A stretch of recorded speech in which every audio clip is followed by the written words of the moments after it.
Alors il faut savoir que ce qu'on appelle le contact tracing, c'est quelque chose qui est fait aujourd'hui dans le cadre de l'épidémie, mais c'est fait à la main, avec un calepin et des questions posées à la personne. Vous savez, l'Assemblée nationale a été un des premiers clusters de la maladie.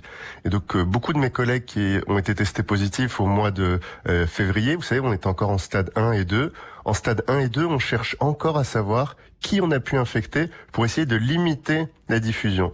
Et bien là, vous avez un médecin de l'ARS qui vous appelle ou qui est dans l'hôpital où vous êtes hospitalisé et qui va vous poser des questions sur tout ce que vous avez fait les 15 derniers jours. On prend le calendrier, heure par heure, jour par jour, on essaie d'identifier où vous étiez, combien de temps vous y étiez. Les questions, elles sont aussi profondes que vous étiez à côté de cette personne à cette table, est-ce que vous étiez à sa gauche, face à elle, est-ce que la discussion était animée, est-ce que vous aviez une discussion plus collective avec d'autres personnes. C'est ça qu'on appelle le contact tracing. C'est quelque chose d'habituel dans les épidémies.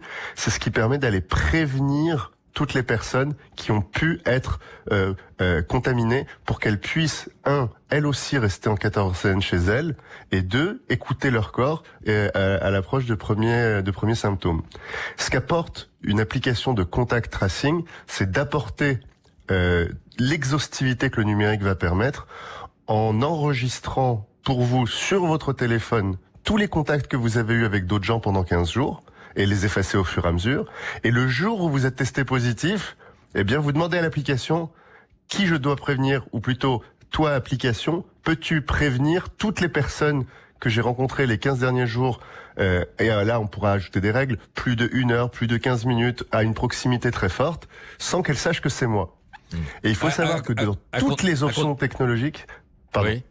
Non, je vous en prie. De toutes les options technologiques ouvertes, de toutes les options technologiques existantes dans le monde, le choix de l'État français et le choix des Allemands aussi a été de prendre la solution la plus protectrice, c'est-à-dire la solution qui, par architecture, ce qu'on appelle en anglais by design, est protectrice des libertés individuelles. C'est-à-dire que cette appli ne peut pas enregistrer d'informations personnelles, ne les centralise pas dans un serveur à la main d'un gouvernement ou des autorités de police, et elle permet ainsi de s'assurer par son architecture qu'elle ne peut être utilisée que dans un seul objectif, prévenir les personnes potentiellement contaminées. Il y a pas de données centralisées dans ce système, même dans un serveur automatisé. Non, dans ce système qui porte différents acronymes et qui est aujourd'hui au cœur de recherche de plusieurs centaines de chercheurs à travers l'Europe, c'est un système décentralisé. C'est-à-dire que mon téléphone enregistre les interactions qu'il a avec l'autre, et si je suis positif, et par la déclaration d'un médecin ou d'un spécialiste, on va utiliser ce qu'on appelle un identifiant temporaire de mon téléphone. C'est-à-dire que c'est pas mon nom et mon prénom qui vont être envoyés à un serveur, c'est un chiffre, un code barre un peu long, qui va être envoyé à un serveur central, et le serveur central, il va envoyer à toutes les applis de France ce code barre.